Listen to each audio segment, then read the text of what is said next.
안녕하세요. 아싸리판TV입니다. 오늘 영상에서 말씀드릴 주제는 실거주든 투자든 아파트 거래 과정에서 반드시 마주하게 되는 존재, 바로 부동산 소장님입니다. 그 중에서도 절대 피해야 할 소장님 유형을 알려드리려 합니다.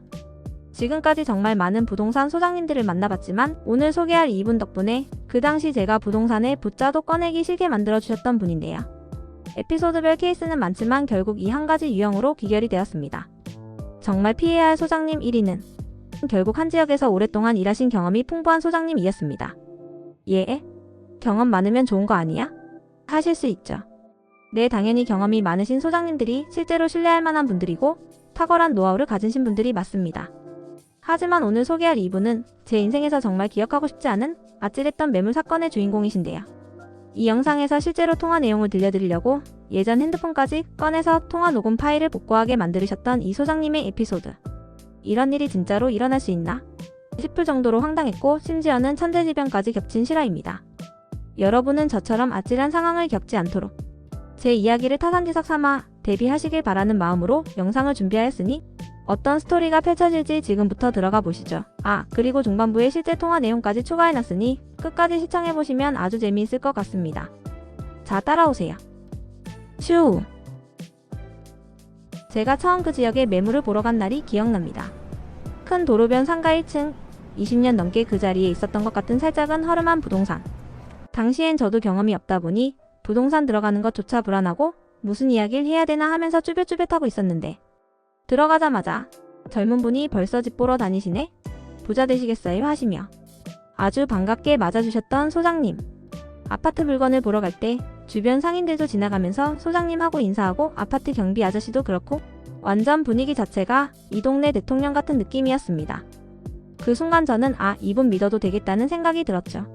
그때는 제가 경험이 부족해서였을 수도 있지만 매물을 보여주시는데 설명도 명쾌하고 수치도 줄줄 나오고 이 집은 제가 2번 중개한 집이에요. 주인도 잘 알아요. 조건도 제가 조정할 수 있어요. 이러시는데 말투와 태도에 자부심과 경험이 묻어나더라고요. 그런데 문제는 계약 이야기로 들어가면서 시작됐습니다. 저는 원래 잔금을 3개월에서 4개월 정도 후에 치를 수 있는 상황이었는데요. 전세 세입자도 새로 구해서 보증금으로 갭 투자를 할 계획이었고 모자라는 자금 때문에 대출도 준비해야 했기 때문이었습니다. 그런데 소장님은 딱 잘라 말하십니다. 2달 반이면 충분합니다. 요즘은 그렇게들 해요. 전세? 걱정 마세요. 제가 딱 맞춰드릴게요. 그리고 다른데 광고할 필요 없어요. 저한테만 맡기세요. 이렇게요.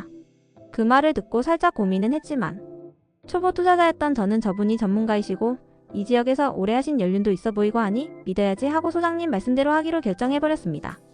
그래도 경험이 조금 쌓인 지금은 당연히 알고 있는 이야기지만 이분은 공동중개에서 전세를 빨리 놔도 될 텐데 굳이 저한테만 맡기세요 라고 한 이유가 공동중개로 가면 중개 수수료를 50%밖에 못 먹다 보니 못 먹는다.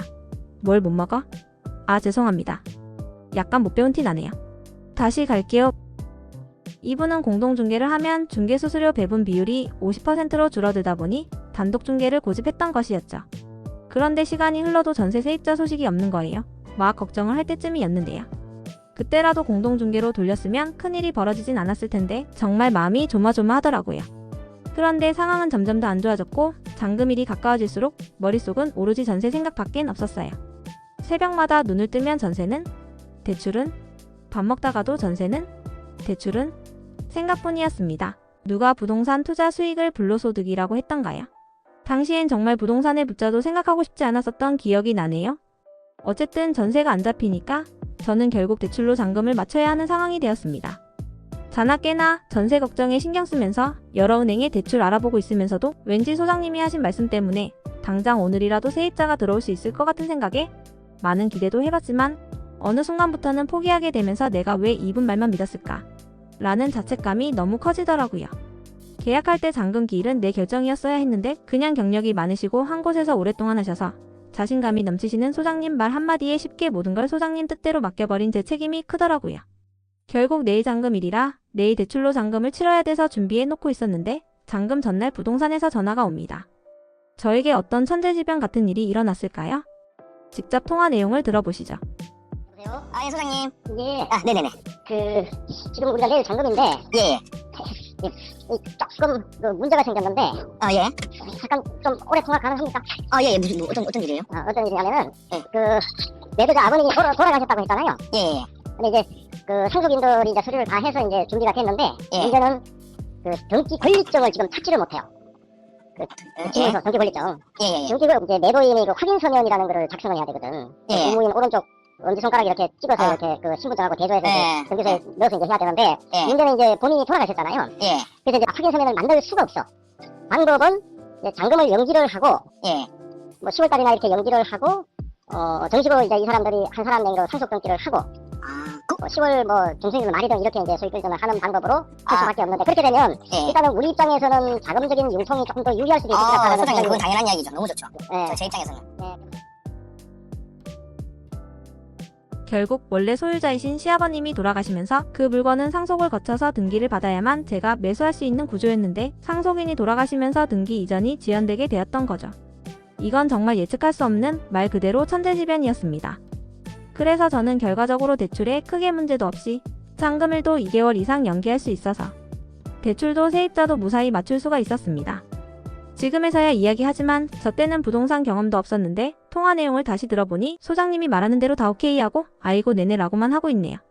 지금 생각하면 제가 그렇게 고마워할 일도 아닌데 통화 내용으로는 소장님께 너무 감사하게 대하는 느낌이네요.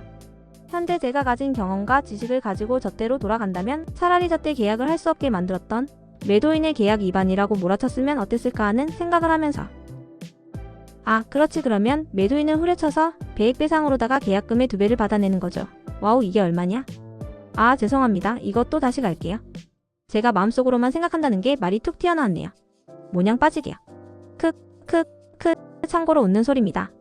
크크크 전세 때문에 밤잠을 설치고 대출 알아보며 하루하루 마음 졸였던 기억.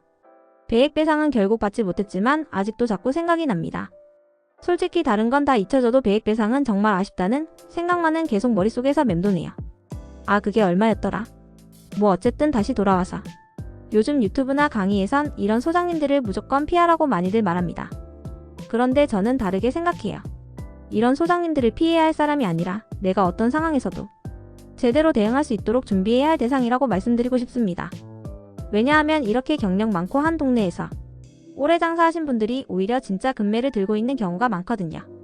투자든 실거주든 결국 우리가 찾는 좋은 부동산 소장님은 친절한 분이 아니라 금매 잡아주는 분입니다. 그런 분이 우리에겐 가장 소중한 파트너입니다. 마지막으로 이 경험을 통해 제가 배운 것 몇 가지에 대해서 정리하고 마치려고 합니다. 첫째, 연륜과 경력 절대 맹신하지 말자. 둘째, 거래의 중심은 항상 내가 되어야 한다. 휘둘리지 말자. 셋째, 특히 초보일수록 이 사람 말이 다 맞겠지라는 생각은 당장 버려야 한다. 오늘 영상 어떻게 보셨나요? 실전에서 직접 겪었던 이야기인 만큼 여러분도 거래를 하시다 보면 한 번쯤 비슷한 상황이 발생할 수도 있을 텐데요. 부동산 매수하면서 굳이 이 모든 당황스러운 일들을 겪을 필요는 없잖아요.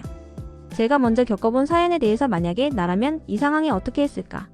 나는 어떤 선택을 했을까라고 시뮬레이션 해보고 다른 사람의 경험을 많이 공부해봅시다.